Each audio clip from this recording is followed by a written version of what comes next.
Ibinunyag ni Mayor Isko na ang dalawang waste management companies na ipinalit ni Lacuna sa Leonel sumulat na rin sa kanya. Humihingi ng tulong dahil hindi rin daw sila binayaran ng nakaraang administrasyon. Ayon kay Mayor Isko, aabot na sa halos 1 bilyong piso yung kinakailangang bayaran ng Manila LGU patungkol sa garbage disposal and collection. Marami raw kasing mga lugar tulad dito sa may Carlos Palanca, yung tambak-tambak na yung mga nakakalat na basura dahil sa aniyay mismanagement ng nakaraang administrasyon.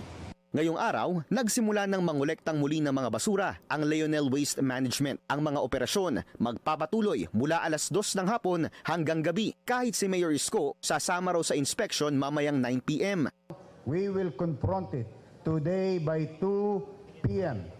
onwards hanggang madaling araw, hanggang gabi. Hindi titigil ang siyudad ng Maynila hakutin ang basura. Pangako ni Mayor Isko, hahabulin nila ang lahat ng dapat na mapanagot sa anilay mismanagement ng waste disposal ng lungsod. Magsasampa raw sila ng criminal at administrative cases oras na mapatunayang may naganap na korupsyon sa nakaraang administrasyon. Para sa